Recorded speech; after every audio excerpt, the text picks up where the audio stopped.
Hello, my name is Andra-Ioana Bornea and I am a fourth-year student at the Technical University of Cluj-Napoca in Romania. I am also an ambassador student at the European Chip Skills Academy, and today I have the great honor and pleasure to have Suzanne Lesecq here near me. She is a research director and European program manager at CEA-Leti in Grenoble in France.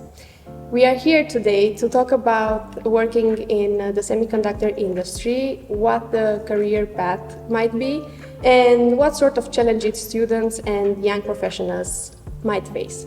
So, hello Suzanne. Hello. Thank you for accepting my invitation for this interview. I must admit that I've done a little bit of research about your career and I was incredibly impressed. So I can't wait to hear more from you. Can we start? Yes, of course.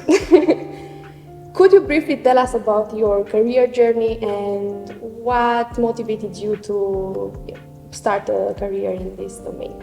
Okay, so at the beginning I was a student in electrical engineering in École Normale Supérieure de Cachan, where I studied electronics, physics, mathematics, power electronics, etc., microelectronics as well, and then I moved to doctorate in applied mathematics for system control, and which I really loved.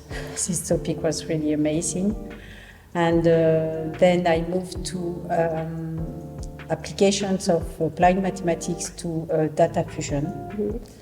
And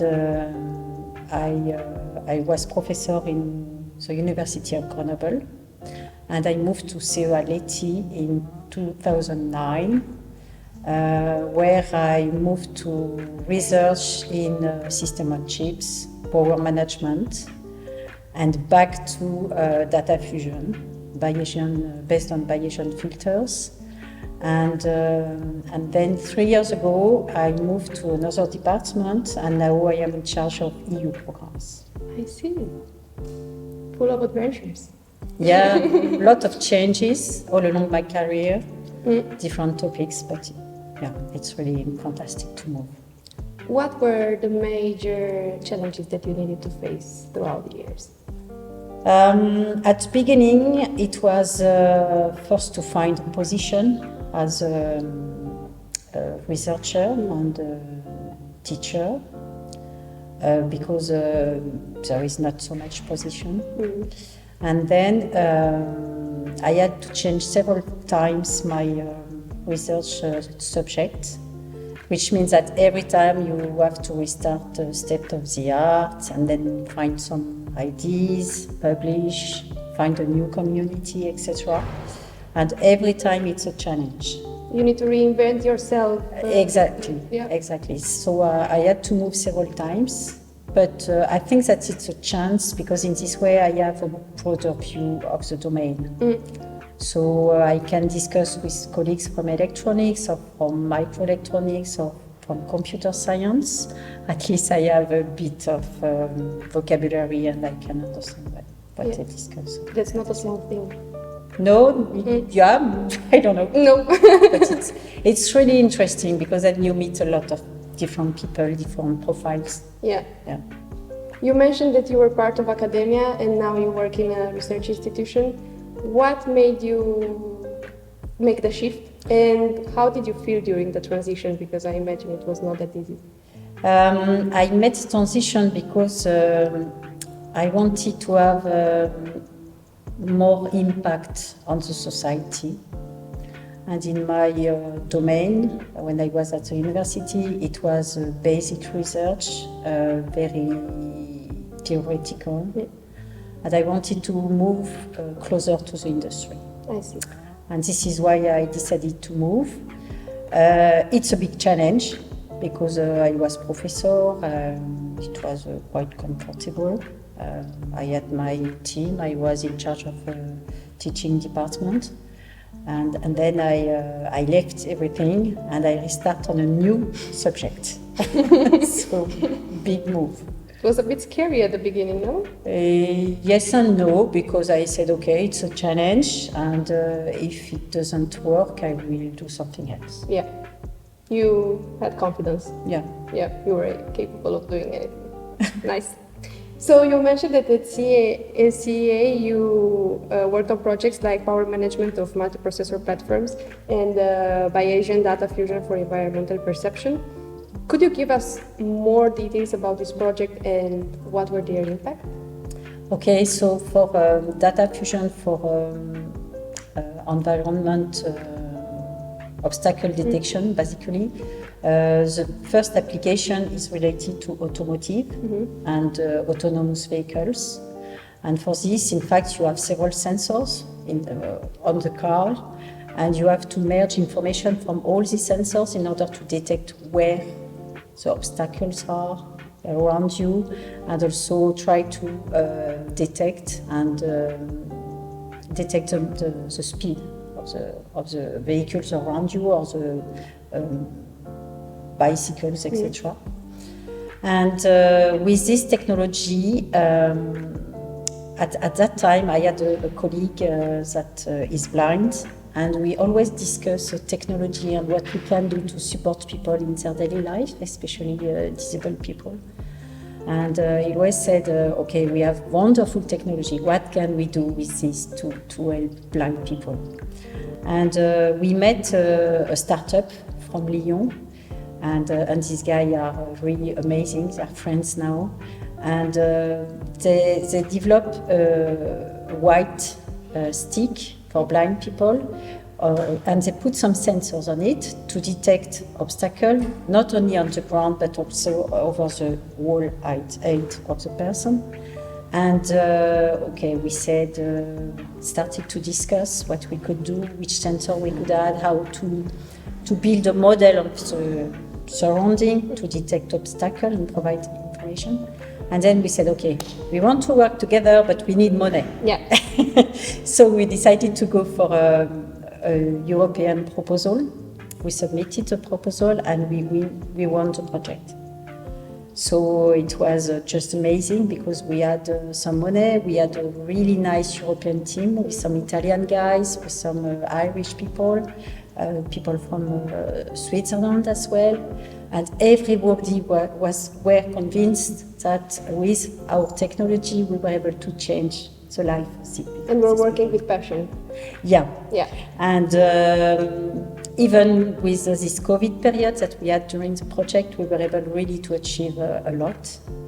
And it was great because the company that is in Lyon, as I told you, they were able to develop new products, and now they are selling this solution. So that's really, really great. It's really fantastic. Oh. And to develop research that with which you see a real change for people, it's just fantastic. Yeah. I think it's similar to the satisfaction that the doctors get after they see they could heal someone. Yeah, exactly. Yeah. How many years did you work on this project? 3 years. 3 years. Yeah, it was. We started with some early prototypes, so technology readiness level 3 to 4, and we ended with TRL 6, which is a quite mature prototype, and we made some experiments. Not with blind people, unfortunately, but with some colleagues. We put, and it was really, really amazing. It was very interesting. Yeah, it's this is the kind of project where you feel that it's really great to be involved in research and development. I read that you have received the prestigious Les Étoiles de l'Europe, meaning the Stars of Europe. Award for the coordination of H 2020 Integrated Smart Spatial Exploration System project. Please tell us more about this project and what this recognition means to you. In fact, it's the project you mentioned is this project about the white stick. And in France, we have this Les Étoiles de l'Europe, and it's for the coordinator of the project. But for me, it was really something for the whole team and for the work we made all together. So it was a great pleasure to be there on behalf of all my colleagues and to receive this prize. Yeah. I'm sure. Yeah. Your work was recognized and you got your award. Yeah. Yes, it was recognized. It was recognized also because we applied for patents in this project, not only publication as we do for with academic work, but we had also some patents, and it's very important for the industrial partners because in this way they can protect the fundings of the project. I see. What is your current role at CEA-Leti? Now I am in charge of EU programs, which means that I support the teams to prepare some proposals that we submit to European calls, because to conduct research, to develop new innovations, you need money. Yeah. So it's my role now is really to support the team, build some consortium, support the writing of the proposal.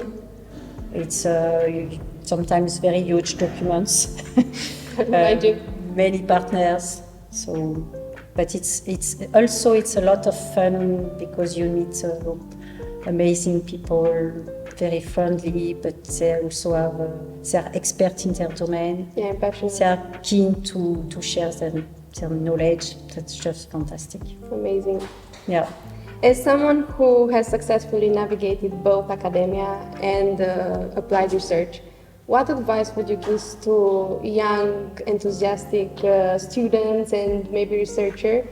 And also, what would you say to young women who would want to enter in this domain? So, two questions. Yeah. To students, I would say, don't be shy. Work, because you have to work. It's not magic. You have to work to succeed. And for young women, I would say. Go ahead, you have your place in this domain. We are not so many, 10-15%. But I think that really you have a different mind, you have some qualities that will reinforce the teams and come with us, work with these teams, work in this domain. It's just fantastic. There is space for you. There is space, There is space for you. There is space for you, and I think that the society is ready to get you in and to help you have your family life and your professional life at the same time. Then we need to be ready. You have to be ready, so you have to work and to be smart. Yeah. You are smart already, but you have to work a lot to be able to go in this direction. Thank you so much for taking your time, for coming and accepting my interview. It has been a great pleasure, and I really appreciate your sincere thoughts shared with us. And I'm really sure that it will be of huge help for all the next generation of talent. You're welcome. Thank you.